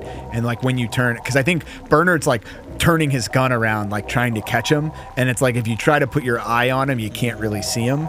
But when, so he's just kind of like, like jumping around. I'll just look at Billy and be like, Billy, now just stay here with me. We don't need to be running out like that, all right? Just stay frosty, and I will aim my shotgun and set an example of how you should point and get ready to kill something. Yeah, I don't know, that's a thing we can kill, but I don't really want to go outside either. Hey, Mr. Philosopher, didn't you want to read this book? The book? The papers? Through the tent? Yeah. And Mr. Dufresne, are you okay? Mr. Dufresne is nowhere to be seen. He has left the premises. There may be a little bit of poo in his pants. No, not that far, but he's definitely running like hell away from all of this. Yeah, I don't know how to get him back. I mean, if there's as much snow as there is there, like, I don't know that I would even be able to see him at this point. If he's just like bolting off. You may be able to navigate track or something like that at some point with snow, but like it's going to be a little difficult. Yeah, I don't think Billy likes Mr. Dufresne, but I don't know if Billy's up for that. Billy likes everybody, it seems. He does, yeah. I'll tell you what, Billy, why don't you just watch my back here? and I'll collect the letter, the memo, and have the book on my lap, quickly seeing if I can draw any conclusions or, like, obviously this was some sort of ritual. Like, he has an occult of 70, he would understand that something happened. And is there a way to reverse this is what he's looking for. Okay. Can I trade you the 22 for the shotgun? Because if something comes through here, shotgun's probably better. Hey, kid, here, just give it to you. Just give me a second of silence, for God's sakes. Okay. Yep, I can be real good at being quiet. I know how to do that. I had to do You're this. talking still, Jesus Christ. And he does the, like, zip mouth and key and then throw it away in the snow. But makes, like, a very exaggerated, like, into the snow throw. Thank you.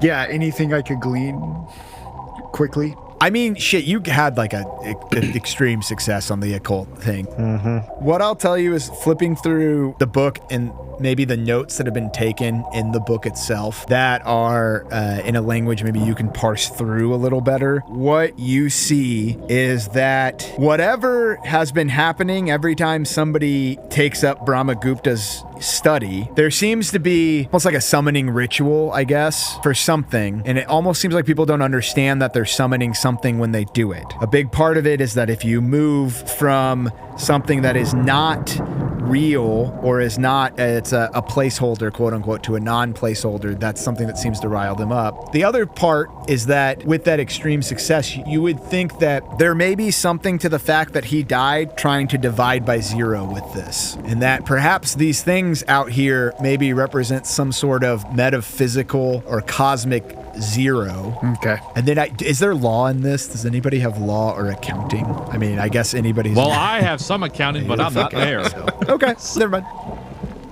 I have 40 on law. I mean, there's base. Give me a law roll, and let's see if you can get a hard. And if you spent for a hard, that'd be a good idea. There's no way. I got a 93 over 40, so... Okay, yeah. You are instead soft. I have the bases. Can I try rolling? If you want to say you no. Can try rolling. Okay. Kid, my eyes are going crossed. Here you go.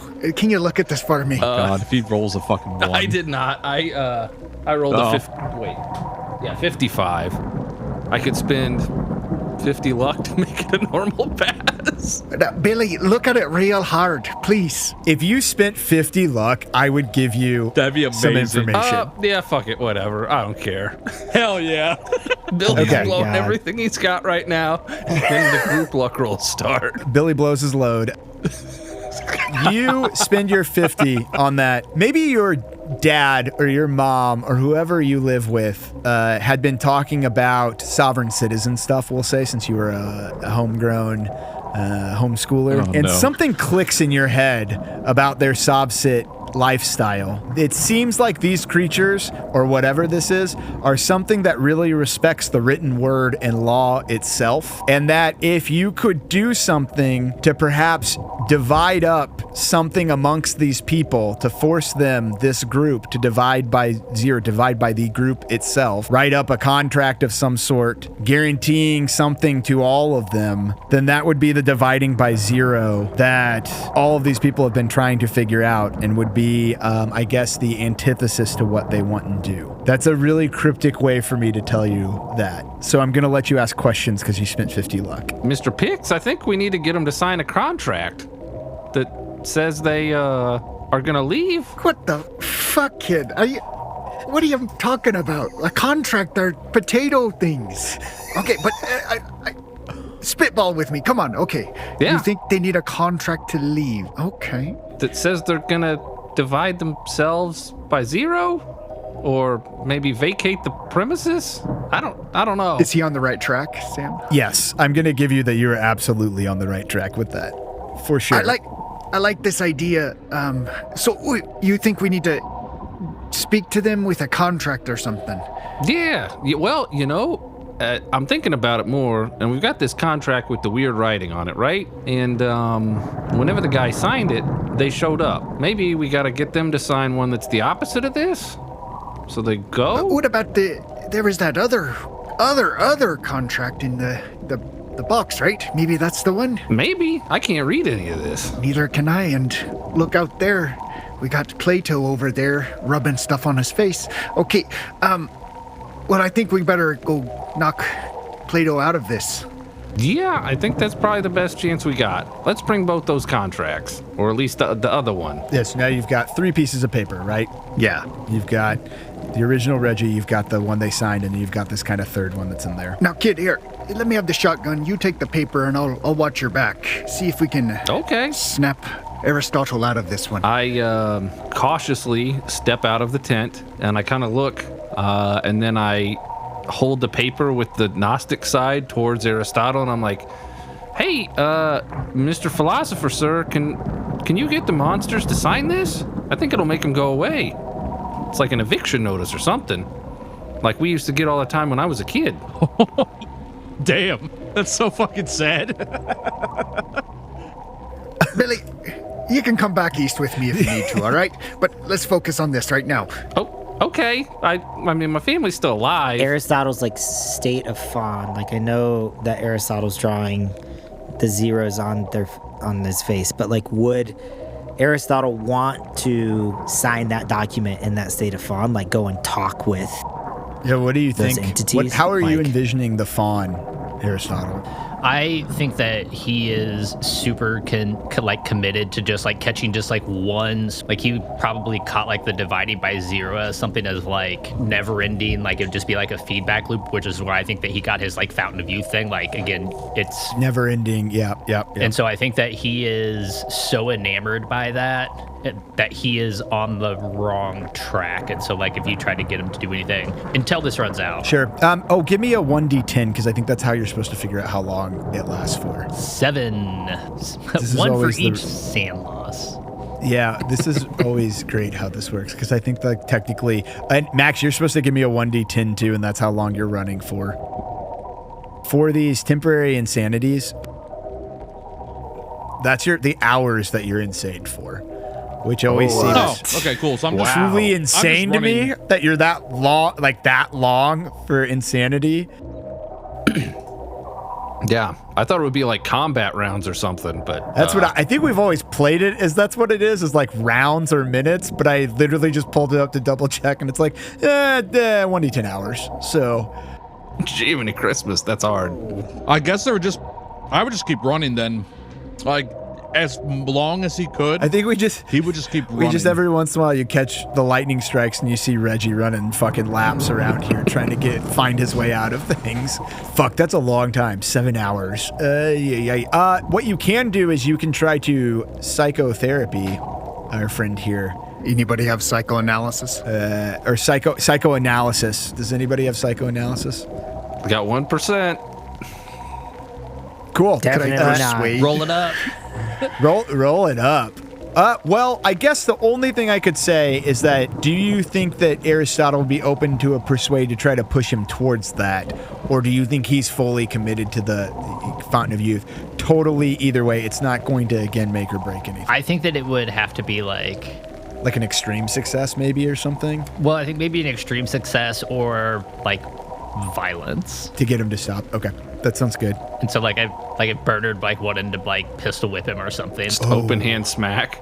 No, I think it'd have to be like a true knockout kind of thing. Your brain, sort of like. I fucking love the idea of you like sitting on the ground, all of us coming out showing you the thing, and you're just like talking about the Fountain of Youth, mumbling to yourself, putting zeros all over your face. And I think Bernard gets it in his head very quickly. I just gotta smack the shit out of him. I've never done this before, and I just gotta give it a shot. And what we're gonna do is he's gonna roll his fighting brawl, which is out of 50. Do you think that Aristotle is in a state of mind to try to dodge? No, he's just there's so many. I'd be like, I'm gonna live for it. Like he drops his like weird accent and goes into like the Ohio, just like nothing.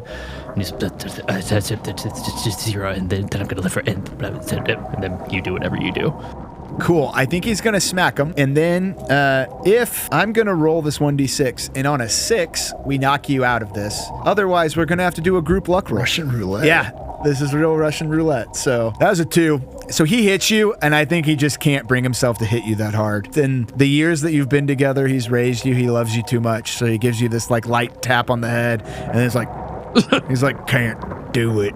And then drops down to his knees crying. Aw, Bernard.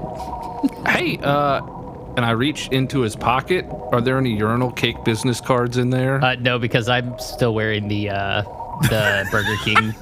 Dude, yeah, okay. everybody's wearing Burger King outfits. Kind Yeah. of forgot about All that. right, never mind. I was gonna try to like get him to start doing the 0 on the urinal cakes as a way to like bring him back to something he knows, but no urinal cakes.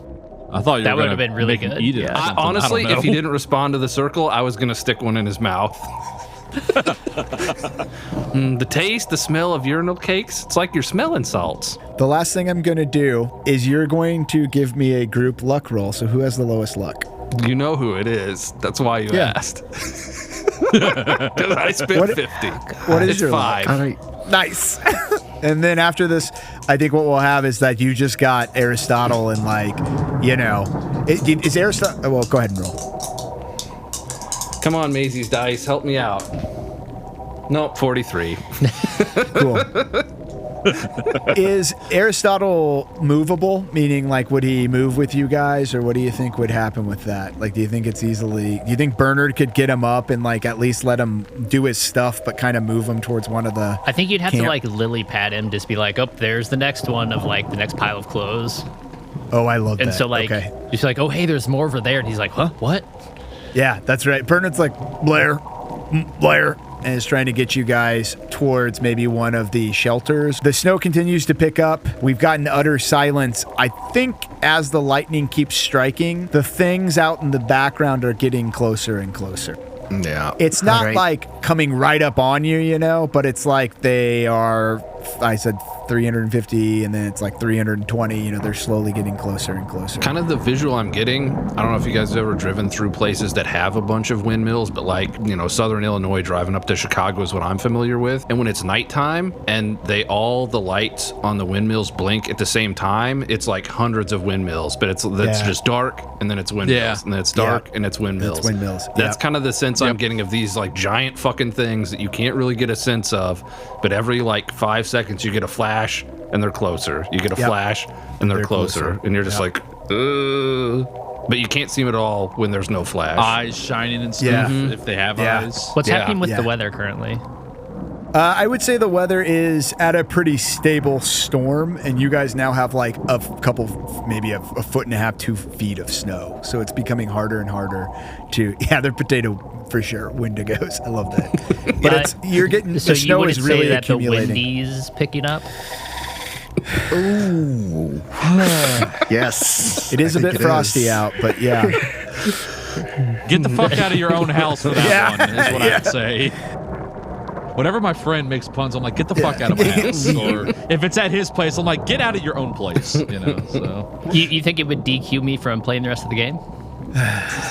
Ooh, good. I like maybe. it. Maybe. What do you guys want to do? I have like 7 or 8 of these more. Yeah, I know. I can see you look up your list every once in a while. So yeah, it's just like.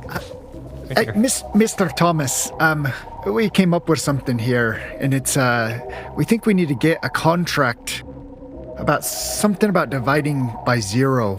Is that something you could help us with? Brady Thomas. No, I don't know anything about math. I appreciate the honesty, but we're fucked if we don't figure something out. Can you at least spitball with us here? Okay, we have this contract. Do you think we need to sign it or something to tell them that they can leave? Okay, hold on. What about this? I guess, why... Bernard, do you still have the keys to the car? Oh, that's me. I'm Bernard. It's okay. I, didn't totally register that I was Rob Thomas earlier either. Keys, and he jingles them. What if we just left? What if we got Reggie and left this shithole town? I mean, we're not getting Whoppers anymore anyway. It's a good point. We could go to the next town opening. I'm just saying. My God, let them all suffer and die. I mean, are we, I don't know any of these people. A bunch of fucking Civil War reenactor racists and Burger King weirdos.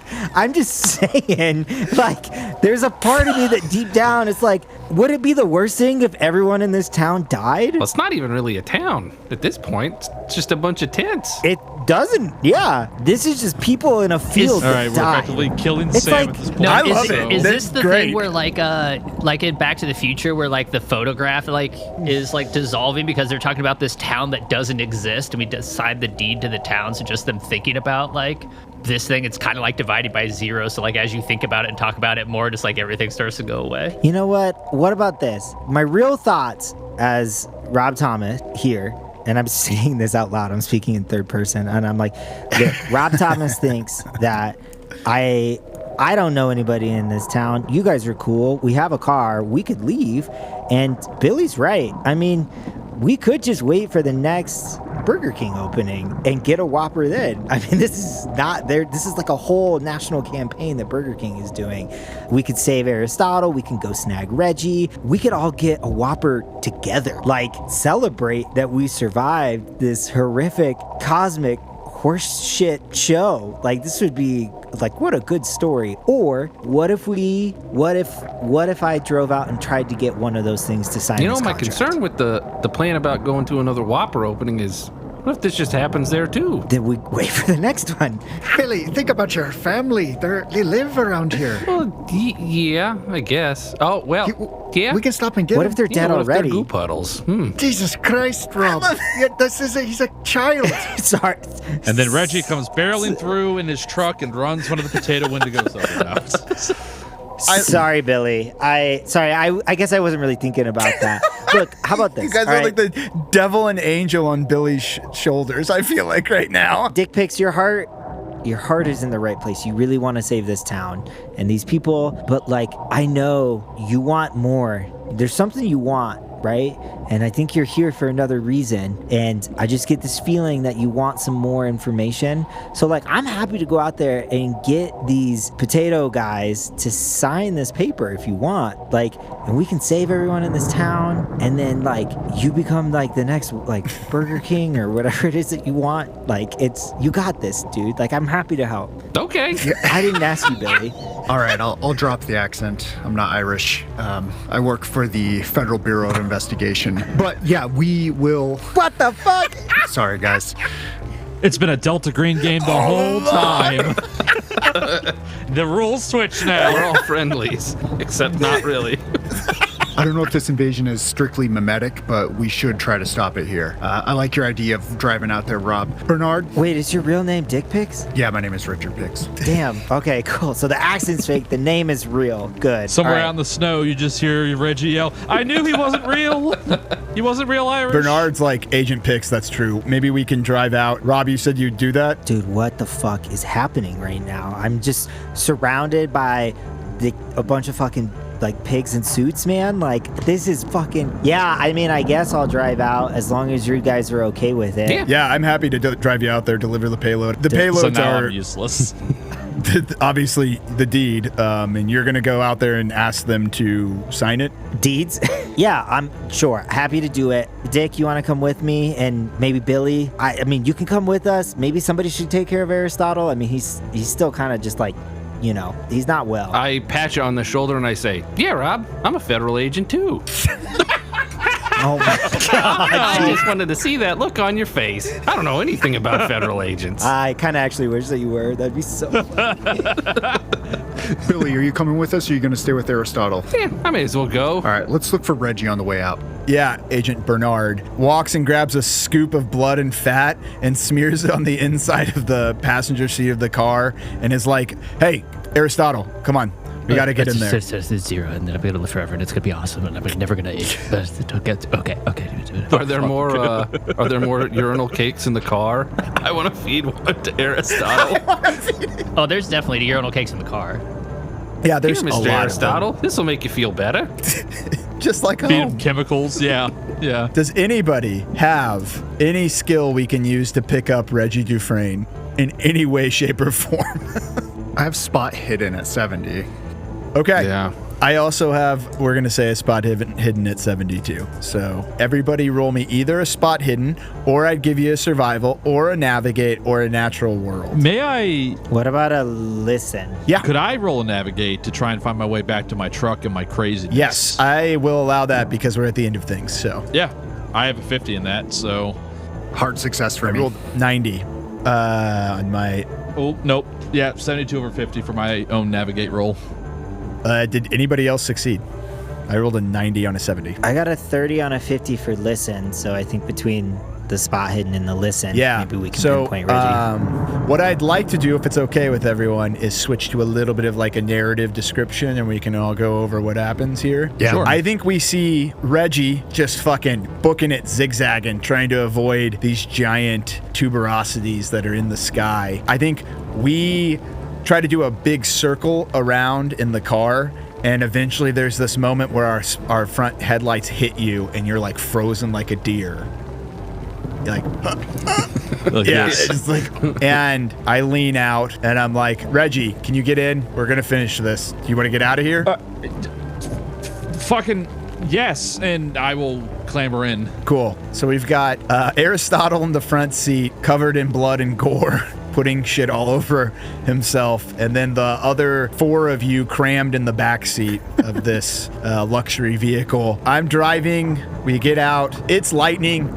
The snow is falling heavier and heavier and heavier. The car is having trouble getting out there, and we're seeing in the flashes of light these things get closer and closer, and as they get closer and closer, they really are like the size of fucking windmills. At first we think they're 8 feet tall, and then they're 10 feet tall, then they're fucking 20 feet tall, and then they get huge. When we get close to them, because we're at the end of this, I think what we see is that there's 3 or 4 of them standing tall, staring down at us. And up close, what you see is what looks like... You guys... okay.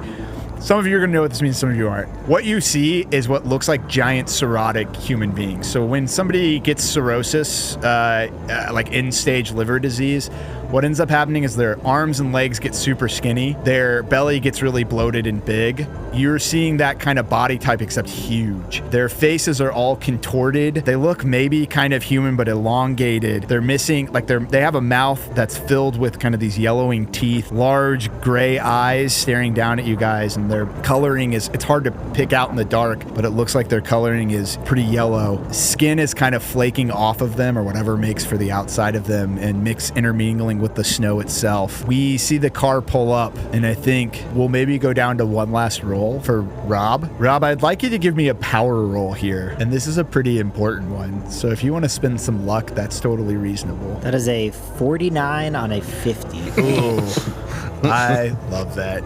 So Rob, what do you do to get out here and try to make a deal with them?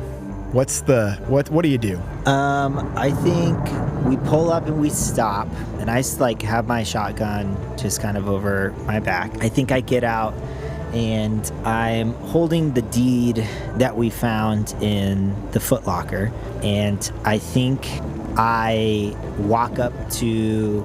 You said there's 3? Yeah, we'll say there's 3 giant things kind of staring down at you with their arms at their side, these spindly long fingers and arms at their side and protuberant bellies. I think that I walk up to the one in the middle and I hold up the deed to this thing, and I think I take out a pen, and like, were clicky pens invented? Was that around in the 50s? I think I pull off the top of like a pen, and I just hold it out in front of them and kind of wait to see what their response is. Okay, with that successful power, I think what you see happens is that one reaches its arm down at you, long spindly finger slowly coming towards you, and when it gets near you, you see it's like it's like fucking 3 feet in diameter, and it just touches the contract, and then in a second there's just a wink of light, and all of a sudden they're gone.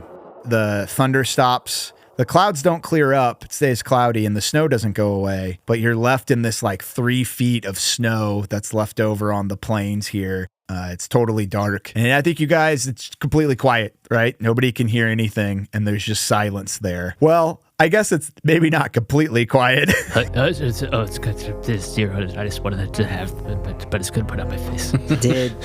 Like when they signed the contract, do I still have the physical copy? Did it disappear? I'm going to say that you still have a physical contract sitting there. So I think that what I do then is I pull out my Zippo, and I think that I immediately just burn the contract, and I think I pull out one of my my cowboy killers, and I light my cigarette from the flame that's coming off the contract, and I walk back toward the car, just very nonchalant, smoking my cigarette. Hell yeah, that's fucking cool as hell. It burns up and you sit in the car. What's everyone doing and saying as the kind of, I think, finale here?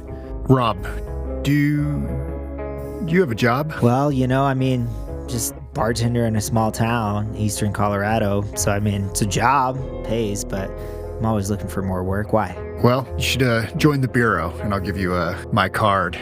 Hell yeah. Yeah, I think I'm interested. Billy, you too, buddy. You too. Maybe when I'm older. Yeah, that's what I meant, Billy. Oh, okay. Like later, not right now. Reggie, for his part, is going to just be dumbfounded and sit there and be like, what the hell was even that? And that's all he's going to say.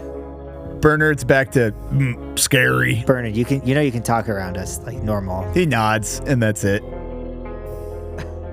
All right. I see you, Bernard. Aristotle, what is your end here with this? As the hours wear on, he's instead of rapid speech, he starts slowing down. He's just and then we're gonna divide by 0, and it will never end. And my face will what the fuck? As he sees himself in the mirror. Yeah. Covered in piss and fat. Blood and fat. Liquidated fat. And I think you hear Billy say, well, I never got a burger, but we certainly got a Whopper.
Okay, that was, there you go. That was the Whopper release. Shit. Yeah. I don't know if we've ever had one of these where everyone lived. Yeah. I think most times everyone dies, or at least half the people die.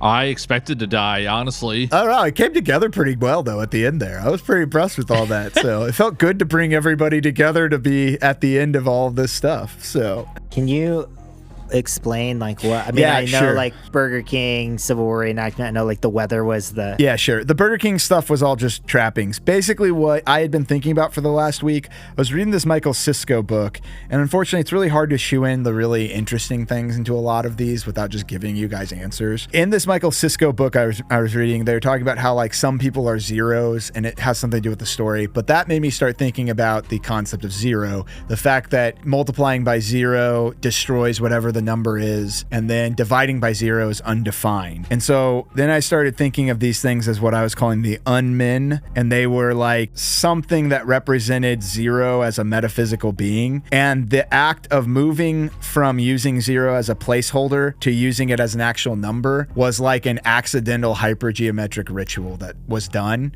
and brought these things towards us. And then every time that anything like that occurred, it brought those things in and involved them. In my mind, I actually had this whole Burger King thing linking into Majestic 12 shit where they were doing this as a point to bring things in to study what was going on in a very 1950s, we don't give a shit, kind of way of experimenting with people. Better living through chemistry, but actually it's killing us. But actually it's just killing a bunch of people out in the middle of nowhere, because all of these phantom towns or phantom locations are all in the middle of nowhere. inherently can't be in a place with a lot of people because it's meant to mark maps. And so I kind of drew that like phantom location of creating a phantom location is what drew them in, turning a 0 into, reality. Yeah. And then what I really meant by the dividing by 0 was really if you just offered them anything amongst themselves, I was considering them the 0 and you were dividing something by them. And if you did that, shit, just fucking fucking offered stop. him a Whopper. You could have offered them anything. If you just offered them all something, you were dividing that something by 0, which is those things, and then they go away because that's undefined and we can't, deal with it. And that's the idea is everybody who kind of studied dividing by 0 ends up dying as these things try to prevent it from happening. And that's what This is the genius of what you do with your shit, man. Like, amongst all the bullshit and craziness, you have these awesome fucking ideas, and I love that shit. Thank you. This is cool. Yeah. It was funny as hell. It was great. Yeah. So it's a little harder to get those cool ideas in short form with improv, but it's still pretty fun. No, I mean, as soon as you was like, what the fuck is Bairam Gupta? And I was Googling shit. I'm like, oh, fuck, this is cool. Yeah. So, yeah, it's good stuff, man. I'll probably keep this at the end too. And then like the things that we offered, like Burger King obviously was yours. The weather patterns was mine. So in my mind, what I had was that to integrate your guys' stuff, we had Jimmy's talking animals was the Furcus. Brady had climate wind patterns, so I had the ritual make this happen. And I needed that to like keep you guys in there because I know that Rob came up with the idea of leaving, but leaving would have been hard, but still doable, but hard, right? And then what I have realized, not to interrupt you, sorry, but one of the things that I remember we did one time when we first started playing was we just left. And I remember being like, oh yeah, you can just fucking leave. And I remember that being like this really profound moment for me playing games like this and being like, you don't have to solve this and kill yourself over people that you don't know. Like you can literally just leave. And so and we've had a good outcome with that in that if you guys leave, the couple times that's happened, what we've done is an epilogue where I describe the ramifications of your actions and you guys describe what happens in your life because of it. Yeah. So if you were to have left, my thought was this town gets destroyed, other Burger King places start having these problems and people die and it starts to descend into chaos. So Billy kind was of like right. the cavorting of, whatever in Lovecraftian shit. Right. Yeah. And that's fine because it would have given you each a little moment of like, what does your character do knowing that they could have put an end to this, but they didn't. They chose not to. Yeah. They chose not to. So I think it's fine to do that because we're able to kind of come up with those. So, and then obviously that's why I said we're going to do the concept of nothingness because the thing I had been chewing on was that divide by 0 idea and the unmin. That's really all I had really put together before we started playing. The Civil War reenactment, quite clear. And then Max, your liquidation gave me the mechanism by which these things interacted with everybody, right? It's not that they turned them into zombies. It's not that they turned them into this or that. It's that they interacted with you by liquidating people. So I thought it worked pretty well.